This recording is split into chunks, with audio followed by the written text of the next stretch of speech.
Welcome to the fourth presentation of our second annual Distinguished Speakers Program. I'd like to recognize among us tonight President Rogers and her husband, Dr. Rogers. Tonight we have the pleasure of hearing from Jin Jin, founder and president of 4 Girls Local Leadership, on the topic of developing young women leaders locally and globally. In addition to the information provided to you in tonight's program, I'd like to help you get to know Jin Jin a little more. She asked that I tell you how she and I met and how it happened that she's here tonight to speak. Ms. Jin was a panelist at a national conference of the National Council for Research on Women, of which the Institute is now a member center on behalf of Cottey College. For those of you who remember Donna Shavlik, a former board of trustee at Cottey, you may be amused to know that Donna and I were sitting next to each other at this conference listening to Ms. Jin as she spoke about her organization and her life before realizing her full passion as a master through 4 Girls Local Leadership. At the conclusion of her presentation, Donna and I both turned to each other simultaneously and said in unison, "We have to have her visit Cottey to meet our students." So to make a long story short, I accosted Miss Jin as she was leaving the stage, pressed my business card into her palm, made her promise to contact me promptly upon her return home. She followed my instructions flawlessly. Let me tell you a little more. Jin Jin was born in Seoul, South Korea, to a family of wealth. When she was 7 months old, her father died, which left her, Jin's mother, and Jin's sister destitute because Korean property laws in those days did not recognize wives as blood relatives. Soon Jin knew personally, from a personal perspective, what poverty was. Jin's mother bravely left her 2 daughters in the care of grandparents in South Korea and arrived in the U.S. to learn English, acquire a job, to reunite 5 years later with her daughters in Texas. Jin's life mission soon became one of empowering girls and women globally by combining global thinking with local action to create a multi-generational and multi-international network of social change agents to help nearly 500,000 of the world's poorest girls become leaders. Today, Jin Jin is an important resource to the International Women in Public Service project launched by U.S. Secretary of State Hillary Clinton in December of 2011.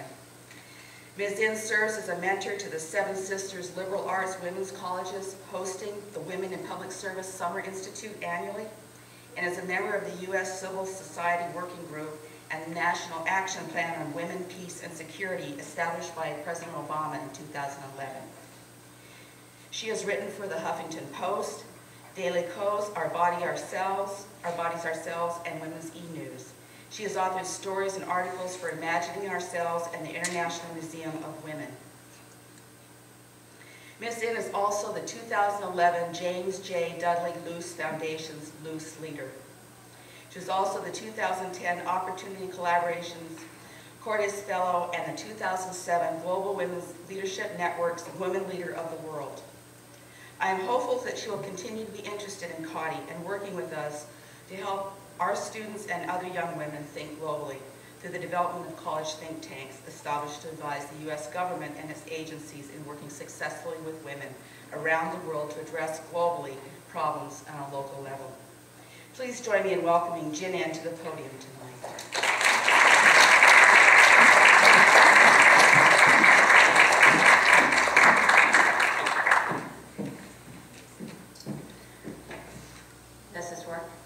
Magic. It wasn't even on back there. I was talking about you guys. So I want to thank Cottey College. I want to definitely thank Sonia. When I met her, I didn't think I would be standing here, and I want to thank Dr. Rogers, and now your, I hate saying other half, but your husband, Dr. Rogers also, or Mr. Rogers, for having me here. But I definitely want to thank you all, which are the young women of Cottey College, because this is my life mission, and I wouldn't be here if this room was filled with men. Actually, I would if they wanted me to talk about my topic. But my mission is to really develop the next generation or future women leaders around the world.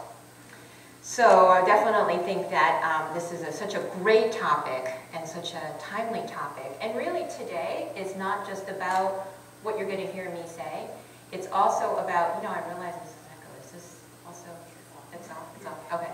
I project my voice, so it's quite loud even without a microphone. I feel like, wow, it's really loud. But it's also about you, because this world really is about you. And it's about, and it starts with you and what you think about yourself, how you think about yourself, and what you think you can actually do. So, it's interesting. I go to very, very, some difficult places around the world. And people say, how do you get to Pakistan? How do you get to these Arab countries or Middle East? Well, to get to Coady College, let me tell you. I went from Boston to the inaugurations to Washington, D.C., and then came to New York briefly to change bags. I get to the elevator, and the elevator doesn't work. And we get stuck, literally, between floors, and there's a gentleman inside. And he says, our hands are so cold, maybe it's not working. Do you have something sharp to really punch these small little holes for the numbers? So I get out my key to punch the holes. And it's so cold, my hands are frozen, that the keychain drops, and there is a crevice between the elevator and the door. Now, I don't know what you think about New York, but it's just filled with high-rises. I feel my heart drop as I see my keychain just drop into who knows where, oblivion, down the elevator shaft. And I thought, oh my goodness. But this is the story of my life. I'm the can-do girl. So I thought, yes, we can. And he said, I hope you didn't have to go anywhere important. And I'm thinking, dude, I don't know where you have to go, but I have to go to Missouri. And so I was thinking, you have to help me. So after a couple of minutes, we finally got the elevators to work. But I didn't have keys to get into the apartment. So I got the super who said, you're not going to get this fixed. We're going to have to call, and not to mention it's Martin Luther King's Day, nobody's working. You're going to have to wait till tomorrow. Where do you have to go? Again, I'm like, why does everyone keep asking me that? I have to get to Missouri. And so they said, oh my goodness, you should think about what airline. Everyone's thinking that they can, so they're trying to prepare you to what you can do. And I said, let's think about what we can do. So I remember this gentleman who seldom works as a super. And he doesn't speak English. I'm pretty sure he's from the country, and actually I think he's from either Guatemala or Nicaragua. But he's like MacGyver. He can fix anything. And so I ring his doorbell, and I said, can you help me? Where's the bottom of the elevator? And can we reach it? And he looked at me and also speaks somewhat Spanish, so we've become really good friends, and he's helped me with different things. So he's like, oh, yeah. I don't think it's possible.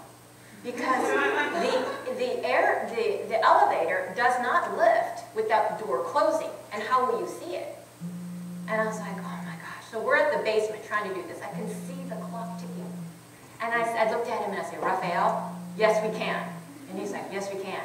And then the other guy who was stuck in the elevator was like, no, you can't. My super saying, no, you can't. Call Delta. Get the next shuttle out there. And I was like, no, yes, we can. I'm galvanizing the yes, we can energy. And I'm thinking, I have 2 hours. Get me to LaGuardia.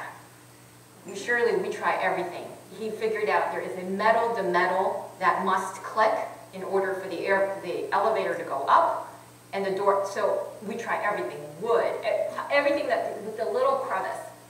Finally, I'm looking at Raphael. Do you know who's waiting for me on the other side of Missouri? And he's like, well, knowing you, probably a lot of girls. And I said, yes. And do you know who's going to inspire them? And they said, probably you. And I'm like, we've got to make this work. And the reality is, all of the men in the elevator all of a sudden start galvanizing. Well, we're going to lift the elevator then. I mean, it was just amazing, this yes, you can mentality. So the reality is, it did go up. And he said, what does it look like? And I said, put his flashlight down there. It's a little sombrero. That's my keychain.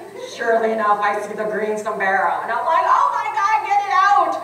And they said, oh, but you can't get to LaGuardia. Your taxi already came and left. And I'm like, you didn't even shower. And I'm like, these girls don't care as long as I show up.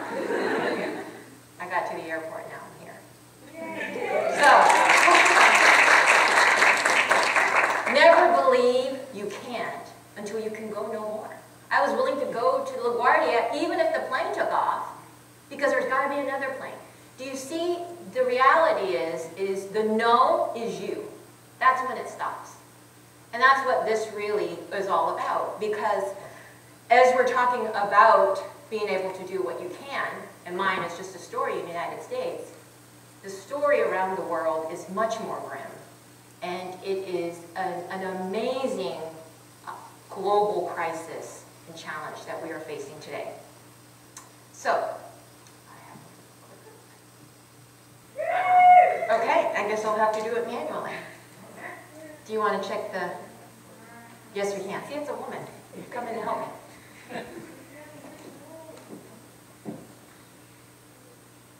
So anyway, it's actually an amazing time. Do you know what yesterday was? Right. And do you know what else it was? That's right. And what is that about, besides a holiday for many people, which I realize you guys didn't have a holiday. Sorry about that. What is that day? Why are we celebrating? Civil rights? Well, what's behind civil rights? That's right. It is about your right to live in peace and in freedom, to pursue happiness. And we believe this is a right for everyone, not just in America. I believe it's for everybody. But as I was saying, that really isn't the case.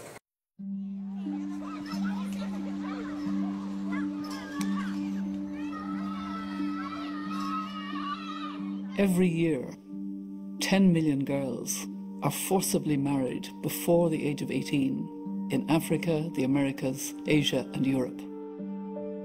That is something like 25,000 girls every day. People don't seem to talk much about child brides. Perhaps it is seen as a family issue and not a public one, or a cultural issue and not one of human rights. But I cannot stay silent. This is a grave human rights issue, but it's also a development issue. How can you improve girls' education when they're taken out of school to be married? How can you reduce maternal or child mortality when girls are giving birth at 12 or 13? How can you reduce poverty when child marriage perpetuates poverty? People may say it is tradition, it cannot change. But I know it is not true. Traditions can change because they are made by people. Great change can happen in a single generation. I know this to be true. I've seen it with my own eyes.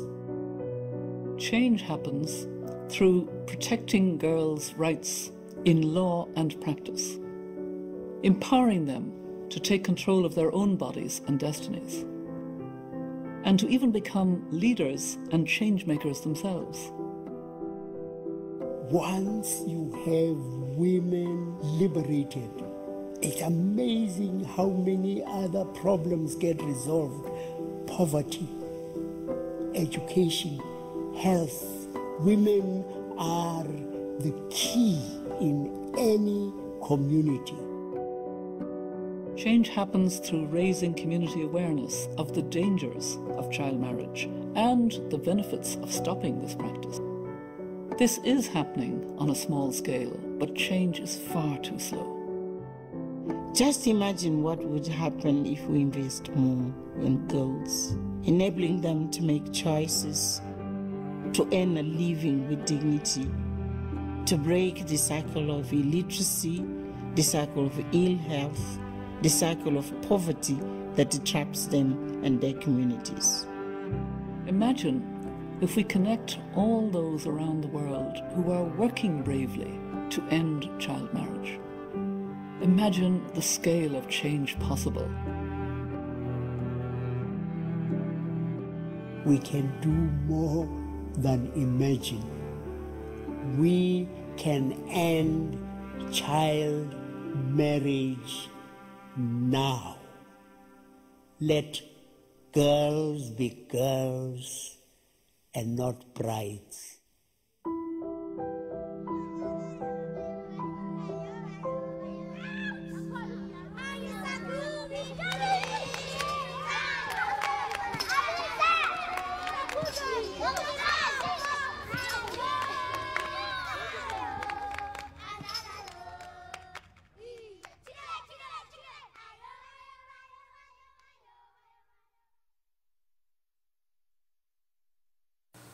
So Girls Not Bride is a global campaign, and I'm part of the work group. And, you know, when I first started this work, I never in my entire life thought that a global campaign like this could even exist.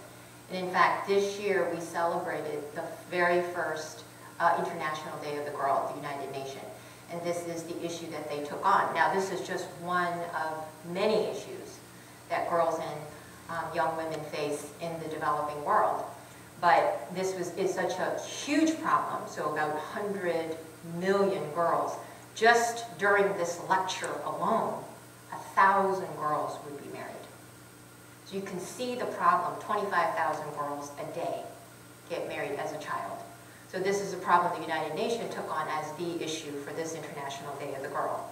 So, you know, besides someone like myself who's really taken on this cause and made it a global mission, why this is such a huge problem, it is actually on a scale that is unimaginable. So I believe, how many people have heard of the book, Half the Sky?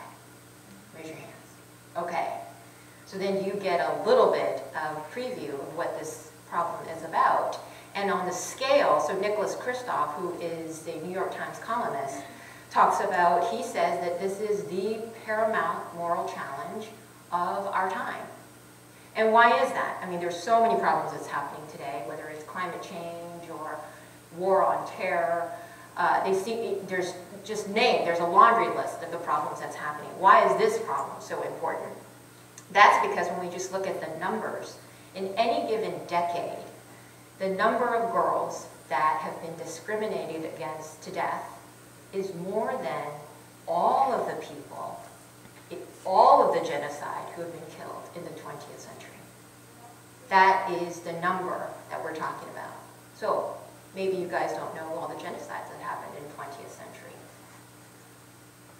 What about if you just within the past 50 years, again, the number of women and girls who have been discriminated against to death is more than all of the men who have been killed in all of the wars of the 20th century. This is why it is the moral challenge and the greatest problem of our time.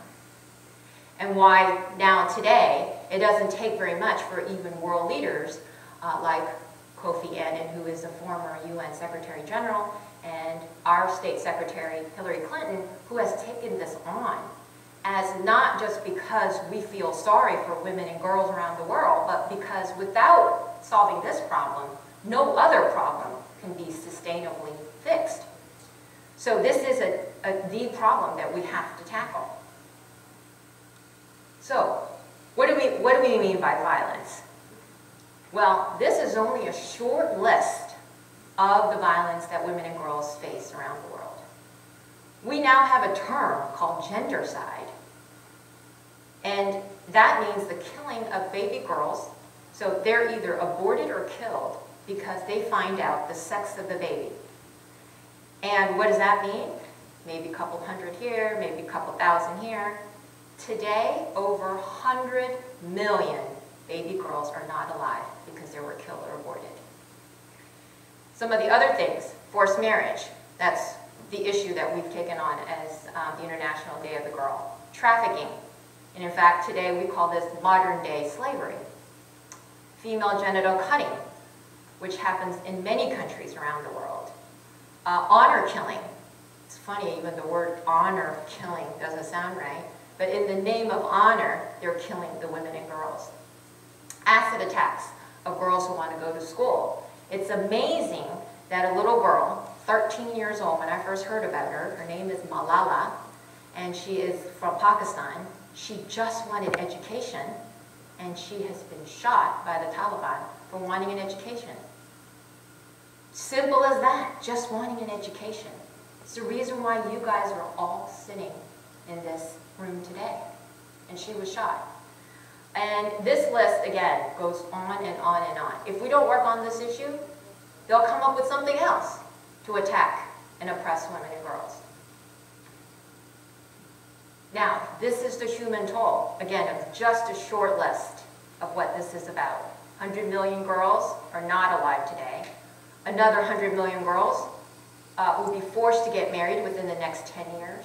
2 million girls enter the sex industry every year. Half of all sexual assault worldwide is against girls who are 15 years or younger. And 75% of the HIV/AIDS young people living in Africa, which is actually the area with the largest epidemic, are girls. And actually, with this story, it's no different in the United States. In youth, the bigger population of the majority of the young people who are infected with HIV/AIDS in the United States are young women. So this story, and again, this is just a short list of the longer, it wouldn't even fit on a PowerPoint. Now, why is this so important? Besides the people who are sitting in this room and you realize you have this seems like a good issue, especially for women. But the reality, another reason why this has become such a large issue is because we are sitting at a time bomb. Today, we have the largest number of people in the world. And that means that there's also a huge population of young people, ever in history. It's about 1.5 billion people. So most of them, 90% of these young people, it's not actually sitting in this room. They're in developing countries. And so if you can just imagine half the young women and girls oppressed or killed or marginalized, why this is the bigger problem and why most economists, most people in development, most politicians are getting on board, because if they don't fix this problem, everything that we're experiencing today is nothing compared to the population explosion and the drasticness of this problem. So I'm going to ask you a question. See how smart you guys are. I think you have a whole week, whole week to have brushed up on this. How many people think there is more men in this world? Raise your hands. Okay. How many people think there's more women in this world?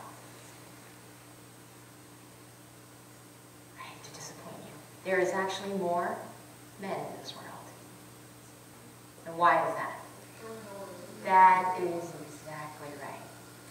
It's almost, in developed country, in most of the developing countries, in developed ones, and even in the emerging economies, there actually is. But when you're talking about places like China and India, where they have such large skew of gender, you could imagine why there is more men in this world.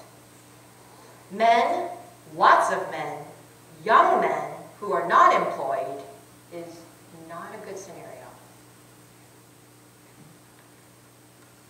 So, we need a solution today. But this isn't just, again, because of the girls and the ones that are getting killed. There is actually a huge global gender gap that is happening around the world. So worldwide, women perform 66% of the work. Women also produce 50% of the world's food, but we earn 10% of the world's income and own only 1% of the property in the world. So for everyone who has pen and paper, let me say this one more time. We do 66% of the work, half of the food that's produced in the world, but yet only earn 10% of the income and 1% of property. So you can see this is a global problem, and the gender gap is felt everywhere, in every corner. I don't even actually know why they say every corner. The earth isn't a corner, but every curve in the world, gender gap is felt. And in fact, the World Economic Forum now assesses gender gap in every country, and they assess it in 4 critical areas, and that's health, education, economic opportunity, and political participation. So just to give you an example, in the United States, we also have gender gap. The US Congress, the 2013 Congress that just came into session, it's about 18.3% women, 20% in the Senate, and 17.9% in the House. This is actually a higher number than the years before. But do you know how many people actually voted? 53%, so more than half, of the voters of the last election were women, and yet only 18.3% are in our politics. So we certainly feel gender gap everywhere, and we do need a solution. So I'd like to show you that solution.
So again, in 2005, when they asked a small group of us that works with girls exclusively to come together to think about a complete different way of looking at girls in the 4 countries. And when I was asked to be part of this group, I again, never in my entire life thought that the girl effect would be shown at the White House, at the World Economic Forum, at what, you name it. Name a powerful conference, and we're showing it. And the reason for it is, again, not because everyone has a heart, because they actually realize this is the best investment in anything that we do. So the World Bank and 6 other UN agencies came together to jointly declare that targeting girls is the thing that provides the single highest return on investment in any country, doesn't matter developed or developing. And so, for example, what does that mean? This is actually the report that was put out by World Bank and Nike Foundation, who actually brought us together. So you probably can't see the small lines. But so, for example, if you invested, I'm going to start from your left corner with the little girl with the graduation hat. If by letting girls complete secondary school in Kenya, that would boost $27 billion going around for a young Nigerian women to have the same employment rate as young men. That would boost $13.9 billion. For Ethiopian girls to complete secondary school, you would have a total contribution of $6.8 billion. In Bangladesh, the cost of providing adolescent pregnancy over a lifetime, again, you would be saving $22 billion. And then up at the top, with nearly 4 million adolescent mothers annually in India, they are actually losing $383 billion. So you can see, when you actually equate all this, the amount that each country is going to actually boost in their economy. So when a World Bank puts out in numbers and costs and what their GDP can grow, they actually start to pay attention. Imagine that. And really closing the gender gap for girls and women in joblessness would yield an increase of 1.2% in any single year. Now, you should note, for those people who are not finance majors, that US GDP growth is only 3.1%. So boosting 1.2% just by investing in girls is a huge, I mean, can you imagine? That's 1/3 of our GDP rate. So these are powerful numbers. Why world leaders and governments are waking up to this phenomenon. And again, adding just extra primary school, every year that is added for girls, 20% of her wage will increase. And secondary school, 25%. And we actually call education a force multiplier, because when girls go to school, they marry later, they have fewer children, they have healthier children, they actually have more educated children. And in the United States, it's been shown that the single best indicator for children's outcome is the education of the mother. So when you put all this together, seems like a great solution. We have a solution. Everyone's listening. Why isn't that the reality on the ground? Can you guess? That's a question, actually, to you. In case everyone's going, okay, she's going to tell us the answer. What's that? Men. Okay, one answer, men. What's another answer? No one's wrong. Give it a guess. Religion. Unwilling to break traditions. Unwilling to break traditions. Okay. I will actually say we need a complete paradigm change. It's kind of what I went through coming to Missouri. That is that most of our barrier is what we think.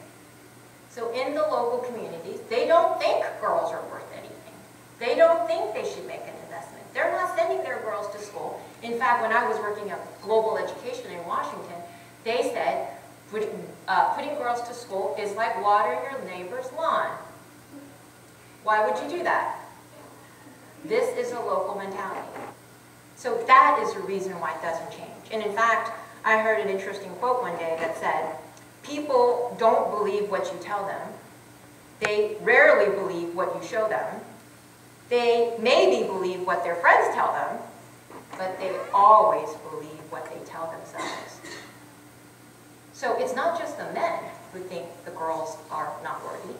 The girls themselves also believe they can't do anything and that they are not worthy. So it really is a fundamental mindset that must change. And a lot of it has to do with religion. A lot of it has to do with culture that are so deep and so penetrating that we have to change this fundamental thinking. So that's when I realized, working on this issue long enough, that we need a completely different way. We've been working for too long on issues after issue, and this list is growing longer. We are looking at them as victims. We're looking at them as cause. We're looking at them in a very negative way. But the reality is they are the most powerful force for change. So, how about if we looked at them as leaders? What about if we actually gave them the tools to change their own lives? Again, exact same reason why you guys are all sitting in this room. Because you think, clearly not because you're a victim, unless someone forced you to come here, because you think you're going to make a difference in your life and in the world. Why do we think these girls in developing countries can't do the same? And that is my vision. And I realized just by working with Girl Effect and Girls Not Bride and all these campaigns that it must be, you know, it's so interesting when I tell people the issue that I work on, they said, oh my gosh, you must not go to sleep. Because how many people are you going to help?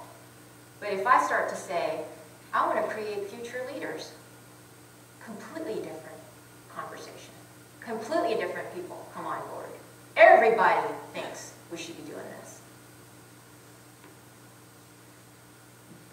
But do you know, social change is actually, I mean, it seems to be that everyone is doing it, but it really is a movement. And it must be from the people, don't need to sound like a US Constitution, by the people and of the people. So even if I had a brilliant idea, and it is also about social change is a movement of the people towards the establishment of environmental, economic, or social justice, and it's a redistribution of wealth, power, and resources, which is clearly not what the girls in these countries were getting. And the group and the innovation really, and I'm sure it's a no-brainer to you guys who are sitting here, but when I introduced this to Washington and my friends, they are completely baffled. Like, why didn't we think of that? Because the group that I target are the girls and young women. And the focus must be leadership development. And I always say, you know, leadership is so interesting. It is not a failure of intelligence. It is our failure of creating opportunities for them. And the model, or the approach that I use, is really a global model, but for them to be the local change agents. And why? Because we have to tackle the root cause. When I started this, my background is actually in medicine and health. And I always use the analogy, you know, it's like treating the symptom. We've been treating the symptom and the bleeding for as long as I can remember in my lifetime, but probably what most people can remember. And the bleeding is getting more severe, and the reality is we are running out of Band-Aid. So that means we have to target the disease, and that's the root cause, which is our mindset. Your mindset, their mindset, the girl's mindset. So the impact this type of thinking and work and action can have on. So the Millennium Development Goals, how many people have heard of the Millennium Development Goals? Raise your hands high. Wow, very good. What is it? A set of goals that the UN set to promote the general welfare of the people. Okay. Do you know when it ends, this goal? 2015. Yeah. Do you know what year this is? 2013. That's right. We have 2 years to complete this goal. And it will not be possible until we focus on one of the goals, which actually is interconnected with all the goals. But the reality is that the Millennium Development Goals, I don't know if you guys have studied it, I'm advocating for this a lot all day today. Go Google it. Look at the goals, specifically, detailing what those goals are. And in fact, people who work in this area, we say that it was actually the low aspiration of the donor countries. Because the goals are like primary education for every child. Okay? Everyone gets primary education. then what? They stop? So these goals are actually not that aspirational. And the donor countries came together to say, at least, well, I guess every child should have a primary education. The reality is most people aren't even getting jobs until secondary education, and the reason why you're here, beyond secondary education. So the goals aren't even that aspirational, and yet there's no way we're going to achieve them. But if you thought about targeting girls and young women, this can actually improve poverty, hunger, which is the first goal, clearly primary education, promoting gender equality and women's empowerment. That actually is the goal to target for all 8 of the Millennium Development Goals. You will reduce child mortality, you will also improve women's health and maternal health, you will also be decreasing HIV/AIDS, and then environmental sustainability, and then global partnership to make all this happen. But the reality is that, you know, again, these are low aspirations of the donor countries. Without empowering women and girls, it actually even goes beyond these goals, even if you could care nothing about people in poor countries. The economic impact of this work can also be combating peace and security right here in the United States. Because you probably don't know how much we spend on what we call the war on terror. So 9/11 costs as much as $95 billion. $95 billion. And in fact, the war itself, in just Iraq and Afghanistan, has cost over $1 trillion. I don't even know how many zeros that is, and I don't even know why we say it, because that amount is just horrible. And so my best friends these days is the Department of Defense, getting them to figure out a cheaper way to help the countries and work with them to really help develop their country. And so, how many people have heard of drones? Raise your hands high. Okay, what are drones? You smart people, someone tell me what a drone is. Are you a professor? Not a student? Well, I know you can't be a student because the Coddy thing gives it away. But yes, they are louder.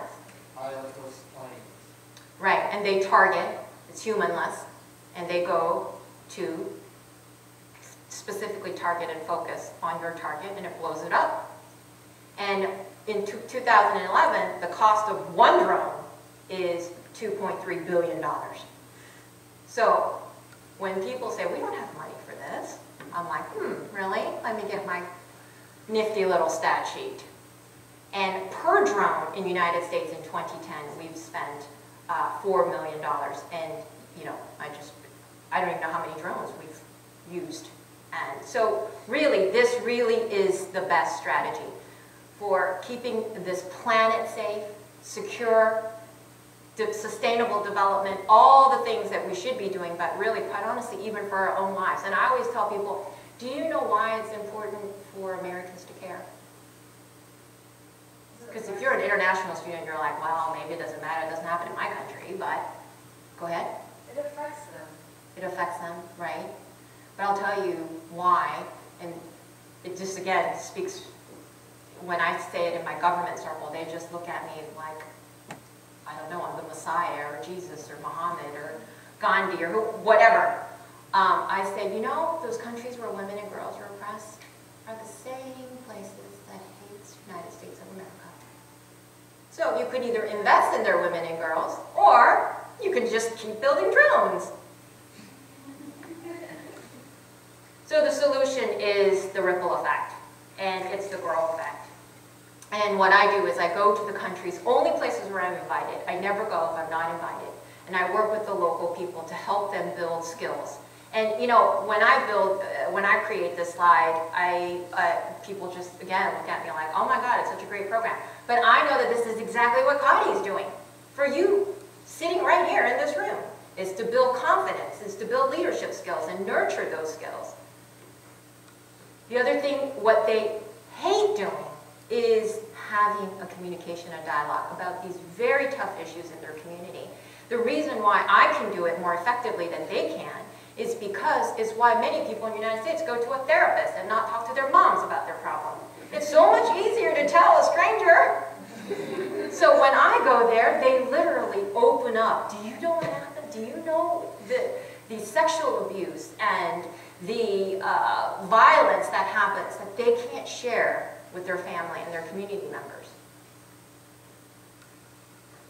So when I first started this again, I had low aspiration. I was just going to go to every single community and do the very best I can. And never in my entire life, again, I didn't launch Girl Effect or any campaign.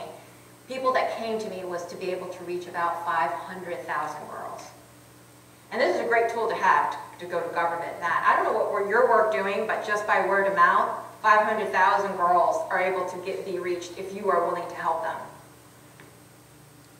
So I realized the scaling needed to happen. And it's really just to train trainers. And that is focusing on your age, college women, you, and in other countries also, to use them as trainers to be the agents of change in their local community. So one of the communities that I work with was in Nepal. They're actually called Empowering Women of Nepal. It's a good organization to partner with, and they're called Empowering Women of Nepal. But I met her in a completely different context, and she said, you know, we've done some women's leadership stuff, and I think we're finally kind of understanding. But this girls thing, it's really hard because we don't really have that much aspiration for our girls, or I don't even know if we think of them as leaders. And I said, well, call it whatever you want to call it, but we're going to do the program. So I went there to just to train a group of so Nepal is known for trekking. And who knew? I didn't know that. But everyone, all these Westerners go there for trekking. She is the only female trekking company in all of Nepal. And it's amazing. I mean, the Himalayas and the beautiful scenery is absolutely amazing. You have like, and in fact, so many Westerners go there just to go trekking, and you have it's not just men who go. So it's brilliant for her to start a all-female trekking company. But she says even today, she gets ostracized and completely stigmatized for having a woman company. And so what she started to do is to take the lowest caste and start to train them in confidence building, and so that they can be trekking guides. So just by physical work, they're getting some confidence. But she has realized that they don't go anywhere beyond that, that they still don't think they're worthy of education. They still don't think they're worthy of a job. So I trained them, and I said, so well, what happens after this training? And I said, well, it's up to you. What do you want to do? So now she wants to create a Young Women's Leadership Summit with the local college for 100 girls. So you see the force multiplier. When a little bit just gets confidence, they want to then reach out to other young women. So this was a training. What's another example? I love when people say, oh, it can't ever happen in my community. So I got invited to go to Pakistan. And for all the stereotypes that we think about Pakistan, I would say it's not that. And if you work with the local people, it's like coming to Missouri. And they really are receptive to working. But in 2010, Pakistan was hit with the worst flood ever. And in fact, it impacted about 27 million of their citizens. So I met this young woman while I was there before, and she says, you know, this leadership thing, I still don't think it's going to work here. You call young women leaders and nobody will come. And I said, well, what about if you just said development, that you're going to help change, you're going to help build your community? And she said, well, what problem can I actually help? She's a college student. And I said, well, what problems do you have? 2010, Pakistan flood. So she said, how can I help? How can I do something? So I said, well, go to your local community. Everyone is living in tents. Everyone has been what we call, quite honestly, a refugee of their own home. And I said, go assess, do an assessment. Write down everything that you know they need. And it was a simple exercise for her to go to this small little village. And I think she said per camp, it was about 100. She visited about 60 of them, or I'm sorry, it's 6 camps, 100, so about 6,000 people she went and assessed. You know, I just actually thought it was going to be a one-pager and say they need lunch, breakfast, and dinner. She gave me a report that was so extensive, so comprehensive of the kind of biscuits they eat because they observe halal. It's a type of food observance and dietary restriction. and the kind and the type that I don't care who you are, you will not be able to get unless you're locally and talking to these people. I was so impressed with her list that I sent it to my colleagues at the State Department, and I said, this is the places you can't get to. Here is your want list. So they helicoptered the food down. And when she saw that happen in her local community, she realized how she can be an agent of change. And she's like, oh my God, this is it? So then she created a Young Women's Leadership Summit for 100 young women. And at the beginning, I mean, she worked with the local religious leaders, the mullahs, and she went to the imams, and she thought at the beginning, they're not going to support me. But who's not going to support someone who wants to help the community and build it better? And it was the exact same strategy that I used with, quite honestly, college students for Katrina, Hurricane Katrina. It's to do the local assessment. Young people are great at it. They have all the energy. They're willing to go to these swamps and places where it's been completely shattered and completely demolished. And I did the exact same thing with Hurricane Sandy in New York. I mean, my strategy does not change. I don't care where I go. It's the same plan. Get young women to work in the local area. So, the scaling, what I realized is that, so now what I do is I also work with, besides colleges and universities, and getting them to be the agent of change, I also work with US government. And one of the things that Sonia has talked about is Secretary Clinton launched a partnership, it's called Women in Public Service, because her vision is to have 50% female in the civil service and public service by 2050. And so she has partnered with 5 sister schools, I think it should be another, but 5 sister schools to help them train these young women who want to go into public service in these critical areas, Arab regions and Africa right now, but it's always expanding. And then the other act that I work with is called Women, Peace and Security. It's a UN resolution, 1325. Right now there's 32 countries, so there is, how many people know how many countries are part of the United Nations? Take a guess. How many nations are there in the world?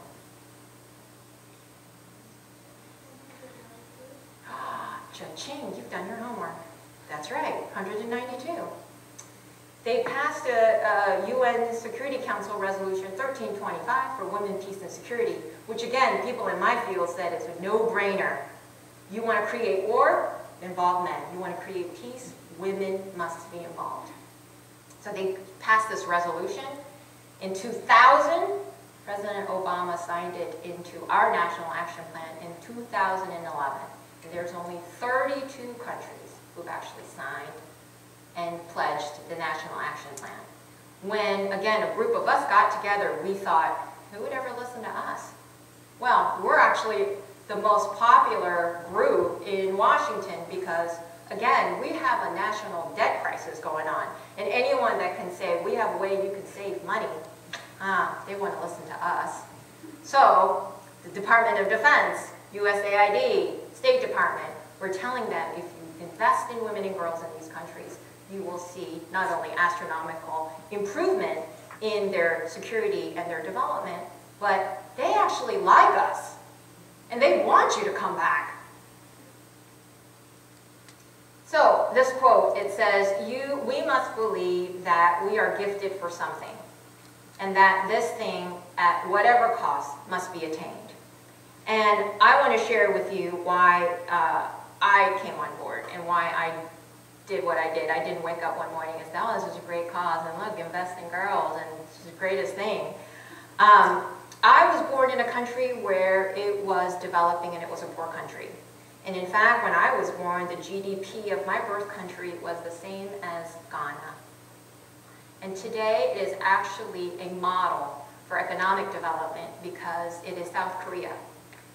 And when I go around and talk to people about being able to see their country transform, I can actually say, you know what, mine isn't just a vision, it actually happened in my lifetime. But when I was born, 7 months later, my dad passed away. And because our worth, our soul worth, was based on the man in our life, I wasn't worth anything. And then I was given the opportunity to come to the United States, and I met a woman. And this is key to Leadership 101. find a mentor.